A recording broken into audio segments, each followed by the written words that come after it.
Bisag wala pa si Ellen White, naagyapon ang doktrina sa Seventh-day Adventist. Ug ayaw ninyo sabta mga pinangga nga kini si Ellen White mao ang kung walay Ellen White, walay adlong igpapahulay. Sayop na igsoon.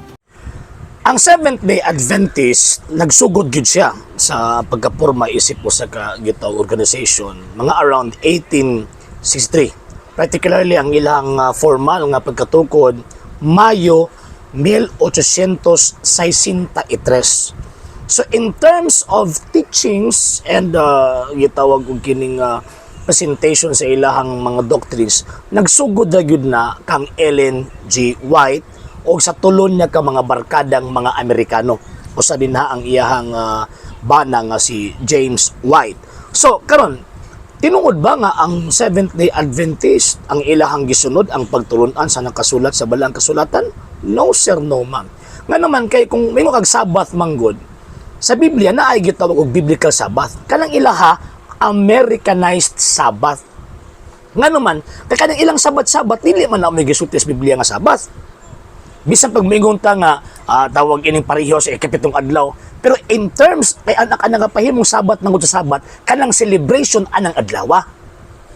Unya kun imong basahon ang balaang kasulatan, ang ilahang gitawag og Sabbath, number 1 gipanguluhan og pari, number 2 naa sila i-offer nga sacrifice, and number 3 ang ilang religion, Jewish religion, number 4 di sila motuo kang Kristo nga Dios. So kanang makita nimo nga tawag inang teaching sa Old Testament particularly, makita nato nga naa sila Sabbath, naa sila pagpahula sa ikapito, pero di gina Seventh-day Adventist. Bisa pag mingon sila nga amuan ng pagtulunan ng gisulti sa Biblia, no sir, no ma'am. Nganong dili man inyo pagtulunan, nganong dili man ila pagtulunan. Nganong man kay ang ilang religion Judaism man.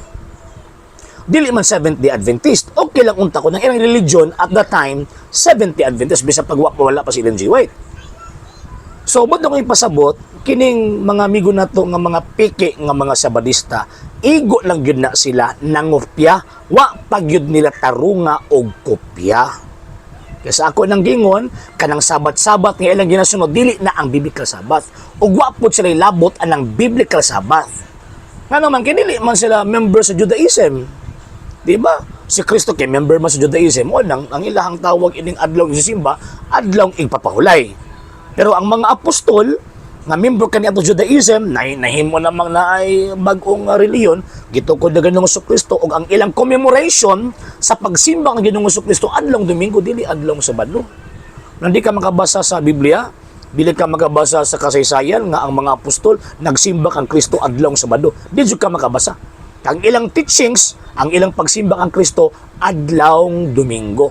Pero niso gyapon siya naguga adlaw ipapahulay. Aron ilang i-convert kadto mga Sabadista kaniadto. Pero again, dili to Seventh-day Adventist.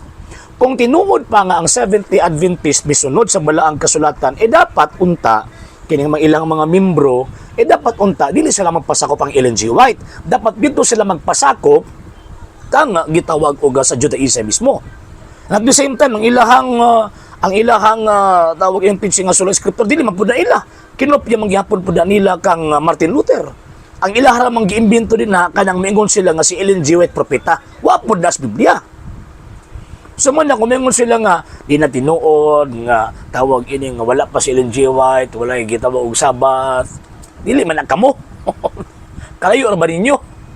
O di pud mo makakonect. Dili pud mahimo nga makakonect mo kanang inyong pundok na natukod ni atong 1863 sa pundok na gitukod ni Abraham, na mao nang gitawag Judaism.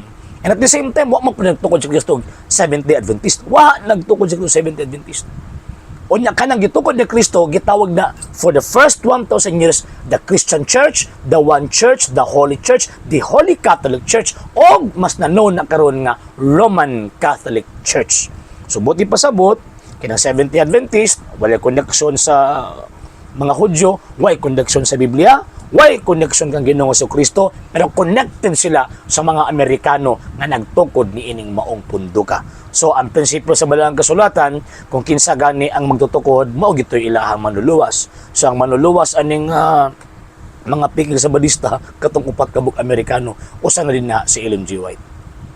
Sa hindi pa po nakapag-follow sa mga pages po natin, i-follow nyo po yung mga pages po natin, RJ Horolanciano II TV Apolia Punto Argumento page, Kuya Apologies TV page, and RJ's Vlog 2022. And pwede rin po kayo mag-send po dyan ng Facebook stars. And also, sa ating po mga channels, sa hindi po nakapag-subscribe, i-subscribe po ninyo yung mga channels natin, Dalay Catholic, Apologies International Official, RJ Sanado II TV, Kuya Apologies TV, and Barrio Kawayan Religious Forum. And pwede rin po kayo mag-send po dyan ng super sticker, super chats, and super thanks. And maraming salamat po sa mga kapatid ko mga Katoliko na ulis pong tumutulong sa programa po natin. Maraming salamat po. Nang dahil po sa tulong at suporta po ninyo, ang programa po ito, until now, andito pa rin po sa social media. And until now din po, nangangailangan pa rin po tayo sa tulong at suporta po ninyo dahil wala po kami magagawa rito mga sir, mga ma'am, kung wala po yung tulong at suporta po ninyo. Sa gusto pong tumulong, sa gusto pong sumuporta, pwede po ninyong ipadala ang tulong at suporta po ninyo sa pamamagitan po ng ating mga account numbers dyan po sa ating pong screen. And pwede nyo po kaming i-message sa ating pong page kung via remittance po yung papadala po ninyo. Maraming salamat po in advance.